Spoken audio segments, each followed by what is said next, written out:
All right, everyone, thank you for being with us. This is the 3160 beat meeting, the second beat meeting of 2021. I'm Sergeant Mavroganis. I'm responsible for beat 3160. We are here with Officers Cannon, Francis, Tolgasi, and Detective Trejo. Each of them will be talking about the role they play in the department and some various aspects of police work that they specialize in. At the end, we'll offer an opportunity for questions. We also have a video to show you as a reminder of the kind of crimes that happen in Mount Prospect and what you can do to protect yourself. So I think what we'll do is we will start with Officer Cannon, who's going to tell us a little bit about the catalytic converter thefts that have been so prolific in the Northwest suburbs recently and what's going on with that. Go ahead, Ryan. Introduce yourself and then talk to everybody about what's going on. Oh, can you guys see me? There we go. Yeah, we can see. Hi, I'm Officer Cannon with the Mount Prospect Police Department. Big issue right now in the suburbs is catalytic converter theft. So what that is, it's a part of your exhaust system. It goes directly from your exhaust manifold. It goes down underneath the driver's side or passenger side of the vehicle. Some cars have one, some have two. What they do is if your car is high enough, they will literally, the bad guys will call them, they'll go underneath your car, they'll take a reciprocating saw and they'll cut one end and then they'll cut the other, and then they just remove the one component, which is the catalytic converter, and then they'll unscrew the O2 sensor, the oxygen sensor. The reason they're taking these is because of COVID and the economy. Precious metals are starting to become more rare and more expensive, and these precious metals are inside of these catalytic converters. So what they can do is they can literally steal your catalytic converter in less than 90 seconds if they're really good at it. If we've had incidences where we've had civilians walk up on them like, hey, what are you doing? And they get scared and they run away, and we'll get there and we'll check and the car will be really loud. But if you actually go underneath the vehicle, sometimes the catalytic converter is still there, and they're lucky because they only cut one end. So the exhaust is really loud because it's coming out there and it sounds straight piped. All you have to do is just go to an exhaust shop. It might cost you 50 or 100 bucks, and they can just weld it right back in place. So you're lucky that you're not losing out on hundreds and hundreds of dollars though. If you live in an apartment complex or if you live in a townhouse, whatever, they're going up into people's driveways. Don't ever try to confront them. They sometimes are armed, and we've seen videos where they're armed with guns and other weapons. So just don't interact with them. If you see them under your vehicle, just try not to draw attention. Call 911. We'll get there as soon as possible because we know it's a big issue. So we've been going through the apartment complexes, parking lots. We've been making contact with anyone in the parking lots because of these crimes. They're so prominent. So again, don't interact with them. Just call 911. We'll get out there and we'll try to make contact with them, see what they're doing in the apartment complex or your townhome driveway. If regarding burglary to motor vehicles, it's kind of similar. What they do is they'll just go in the apartment complexes or just down neighborhood streets, and they'll just simply go up the doors, they'll pull on handles. If the car is unlocked, they'll go in there, they'll take change, they'll take whatever they can that they think is valuable. Just make sure you lock your car. A lot of people, they have the key fobs. They'll sometimes leave a spare one in the car, and then the next thing they know, they can start your car and they'll steal your car and it'll be gone. So we don't want that. Just make sure your car is locked when it comes to burglary of motor vehicles. It's very rare that they force entry. If they do force entry into the car, it's because you have something extremely valuable in plain view inside the vehicle. So just the lesson with burglary of motor vehicles is make sure your car door is locked. And if you do have anything valuable, you make sure you put it in the trunk or it's out of sight and mind. I believe I talked about everything else. Sergeant Mavroganis, take it from here. Thanks, Ryan. Appreciate that. Again, that was Officer Ryan Cannon, 3160 beat officer. I'm going to share my screen here just to give you an example of what a car burglary looks like in the middle of the night here in Mount Prospect. This is from beat 3162, but it's just outside of beat 3160. This is in the residential neighborhood in the area of Bussey and Gulf. And it's important that the public sees this so that they understand what exactly it looks like, what to look for, and how many people are involved in these types of crimes. The reason being, again, for your safety, not to confront them, but to also know what to look for when you see suspicious activity in your block and what to relate to dispatchers. So we are armed with as much information as possible on our way to this call to either catch or deter somebody committing this crime. Similarly, this is also similar to what it looks like when someone's taking your catalytic converter. There's multiple subjects that come into an area in a car, and then they go underneath your car to cut the catalytic converter out. So let's see if this works with me sharing my screen here. Hopefully you guys can see it. Can you guys see my screen? Yes. Okay, wonderful. Because I don't have a window into my own screen, so I just have to assume you're seeing what I'm seeing. And this is from December 26th, the day after Christmas. I want to draw your attention up here to this part of the screen. You see this light is a running vehicle, and you see two subjects going down either side of the block, driveway to driveway, pulling on door handles and cars. This person here is in a car right now, as is this well, this person didn't get access, but the getaway driver stays with the vehicle. The doors on the car stay open so the offenders can get back in easily and flee the scene. Things were taken out of this car. Now we'll move over and pull onto this door handle. Now keep in mind, a lot of these times these individuals are armed. Do not confront them yourself. Call 911. These crimes happen in a short period of time. But if the offenders are going to take the time to go from house to house to house all the way down the street, there's a good chance we'll be able to get them. In this specific case, with this particular offense, an officer comes and interrupts. It's not captured on this segment of the video because I wanted to isolate the portion of the crime where it was caught on someone's surveillance camera. But shortly after this, an officer interrupts these people in the middle of their crime, and he stops any further disturbances to people's cars.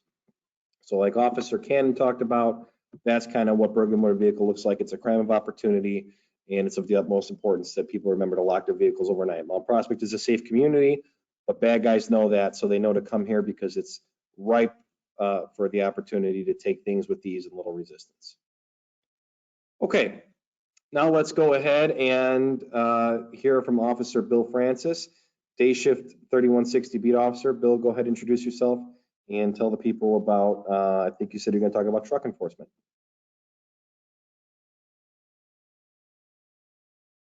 Hi, Officer Francis. I work day shift, which is 7 a.m. to 3 p.m. 16 years on. Over the years, I do several things: evidence technician, fight officer, training officer, truck enforcement, which I'll spend a few minutes talking to you about today. Very brief, truck enforcement, we obviously handle stuff with commercial motor vehicles. It may be something as small as box trucks all the way up to your full-size semi-trucks. Basically, we're looking to make sure they're safe to be on the road, just to make sure that everyone driving on the road is safe. Varies from making sure they're within their weight limits, proper equipment violations, make sure everything's up to date, safety tests, and then also the driver themselves, make sure they have all the proper license, classifications, endorsements, anything they need to properly and safely operate that truck. That's sort of in summary everything that we do. Sometimes pre-COVID, we were doing stuff with state police and IDOT, where we would have them out in our town, set up a spot, and we would spend an entire day doing enforcement with those other agencies as well.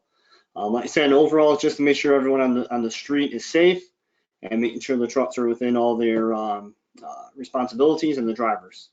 That's really about it without too much detail. Don't want to bore everyone, so I think that's about it. Thank you. Happy New Year to everyone. All right, Bill, never a bore. Appreciate the information, and I think the citizens find it real valuable to have at least a general background understanding of the unique facets of law enforcement, more than just driving around on marked patrol car every day. So definitely appreciate that. Next, we're going to go to Officer Frank Tolgasi. Frank, if you can tell everyone a little bit about our drone program and what you do with that here, it'd be much appreciated. Okay. Could you hear me? Yep, we can hear you. Okay. I'm Officer Tolgasi, Mount Prospect Police. I'm currently a day shift officer with the department for over 17 years. Approximately 2 years ago, our department decided to get involved in starting a drone program for our department, since other departments are conducting drone programs. The drone is basically designed to it covers an array of situations that we get involved with. I'll explain that. So basically what it conducts is us getting each officer who's going to operate a drone to get their FAA 107 license. So usually you go to some class, whether it's a week long. So once you obtain that license, you just have to follow up every 2 years to make sure your certification is up to date. So our drone program, basically, because of COVID, we kind of got slow with sending officers to class because of COVID. But we are this year going to be sending additional officers to get their 107 license. And basically, the department used for the drone is, I'll just kind of give some basics. Our first is basically counter high risk of terrorist attack when we're dealing with that. Hopefully we never have to deal with that. The second most important is basically locating missing persons, whether it's a child or a senior citizen. And third is to locate a person currently involved in a criminal act, whether it's burglary, robbery, or some type of forcible felony. The drones could also be used to conduct search warrants, recording it. And lastly, we also use it to investigate crime scenes and major traffic crash scenes. We do have restrictions. Departments do have restrictions. Police departments in Illinois do have restrictions on using a drone. We do have to follow FAA guidelines and their rules, plus Illinois state law. So give you a heads up, we are not using drones to conduct any type of random surveillance activities or requests for information. We don't use it to target a person basically solely on the individual characteristics, such as, but limited to race, ethnicity, national origin, religion, disability, gender, or sexual orientation. We don't use it to harass, intimidate, or discriminate against any individual or group, or conduct any personal business of any type. Okay, so don't expect us to be doing that. The next step is basically with our department, we currently have 2 drones. They are DJI drones. They have 2 kinds of cameras, a standard camera, which could record and take photos. And then the second part of the camera is the thermal vision, which is usually used at nighttime or when you're trying to search a subject in a field. Right now, we're currently under 2 airspaces, which is Chicago, which is a Class B airspace, and Chicago's Executive Airport in Wheeling, which is a Class D airspace. However, we do make contact with them if we are going to have a drone takeoff. For the program, basically, when you talk about like, well, how do you operate this? Well, if we go out and we have to use the drone, we currently consist of 3 subjects, officers involved. You have the operator that operates the drone. The second person you have to have is a visual observer. This visual observer has to have contact with the drone at all times, visual contact, to let the operator know if he's nearing any type of hazardous power lines or trees. And the third is a person that handles with maintenance of the batteries and charging them while you're operating them, because while you're operating the drones, you are going to go through multiple batteries depending on how long the investigation is. So that's all I have for now. All right, let me put my camera back on here. Frank, appreciate that. I wanted to give a couple examples to reiterate the importance of the drone program. In September, we had a 5-year-old boy go missing in one of our residential neighborhoods. And the value of the drones is that as we lost daylight, we had 2 drones from other agencies in the area that were able to come because we didn't have our drone program up and running yet. And they had infrared capabilities. So the drones can cover an area way faster than an officer on foot or bicycle or car can. We can get into more nitty-gritty places, smaller, more confined areas with that drone. And especially when we're working in conjunction with a canine, when it goes off the beaten path or somewhere, an area that's hard to traverse on foot by a human. We can get lower and closer to the ground than a helicopter would, and we have a much shorter lead time in getting a drone up and running than it would take a helicopter to leave the state police or county/Chicago airfield to get it up in the air and come to Mount Prospect.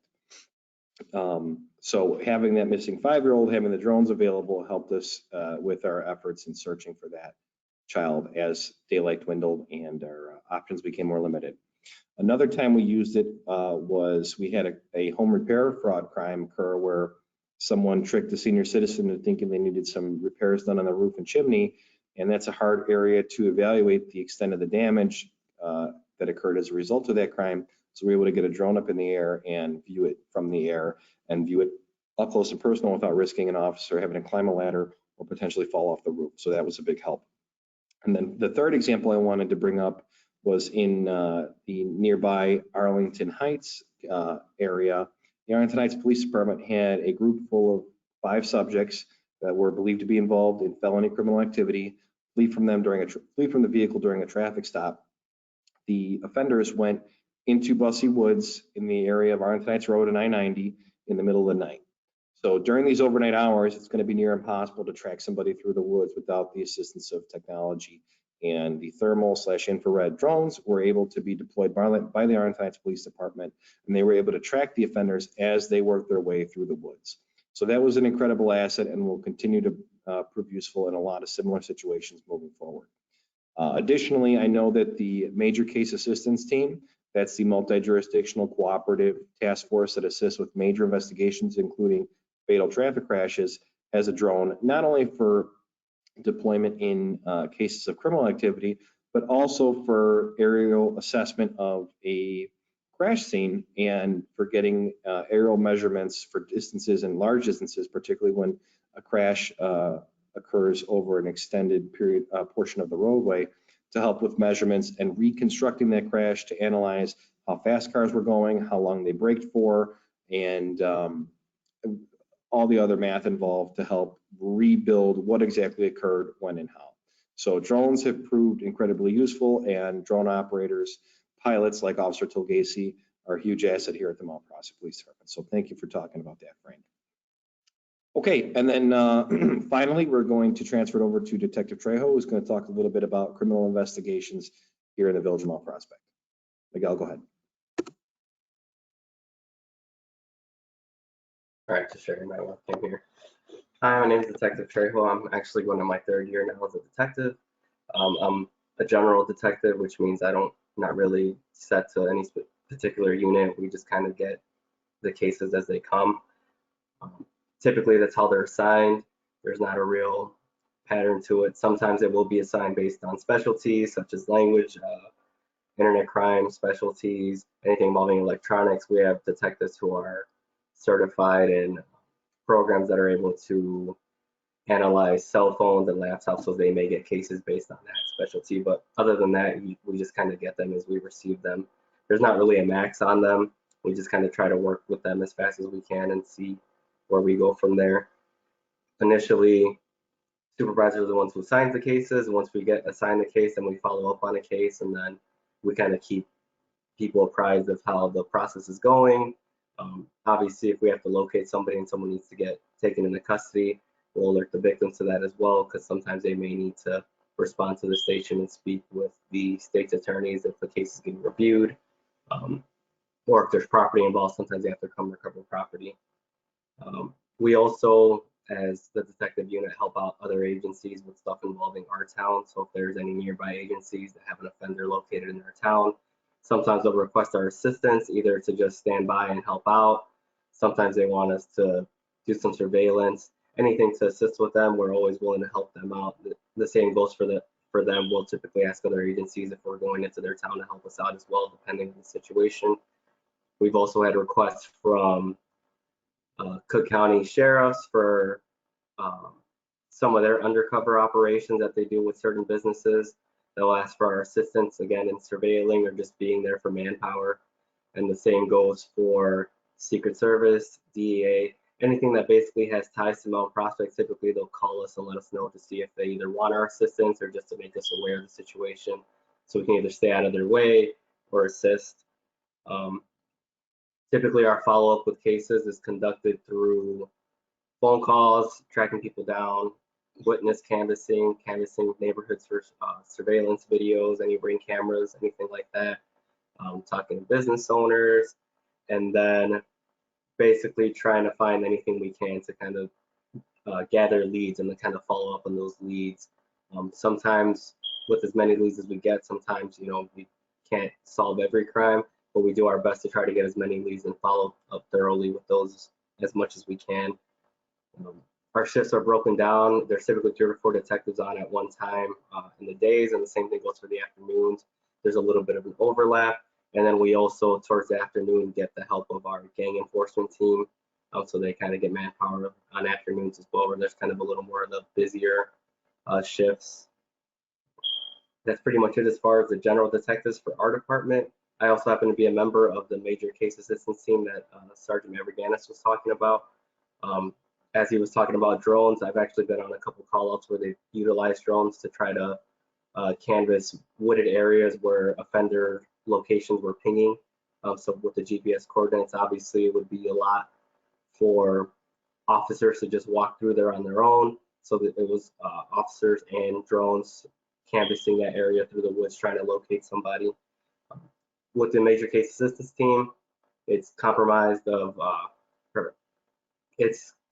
of several of the Northwest suburban agencies.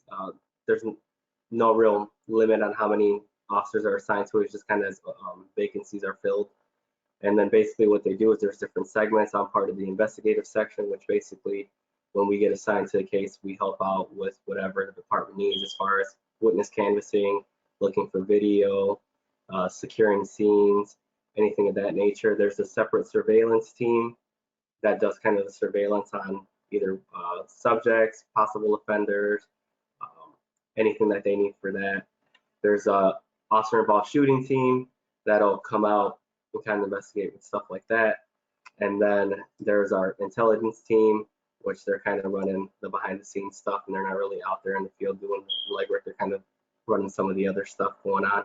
But basically what our role is we're not there to take over a case. We're just there to assist that department with as much as we can in that first initial reporting of the crime, so we have better chances of solving cases.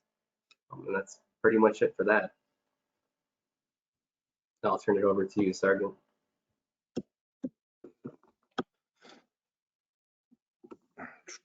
All right. Well, thank you, Miguel. I really appreciate it. I think that was a really good insight into what detectives kind of do on a daily basis here in Mount Prospect. I appreciate you touching on MCAT. As far as questions go, you know, we had a lot of good material that was we got a brief overview on. I see there's no in-depth questions at this moment, but certainly at any time, if any member of the public would like to learn more, they can reach out to me or anyone else here at the Mount Prospect Police Department. We'd be happy to facilitate the questions and give them some more information about what we do. These beat meetings are important. It helps build relationships with us and the people that we're out here serving. So appreciate everyone's time. Thank you to Officers Ryan Cannon, Bill Francis, Frank Tolgasi, and Detective Miguel Trejo for taking the time out of their night to speak tonight. We're going to be concluding it. So on that note, thank you again to the public for your continued support, and we'll see you guys at our next beat meeting. Thanks so much. Good night.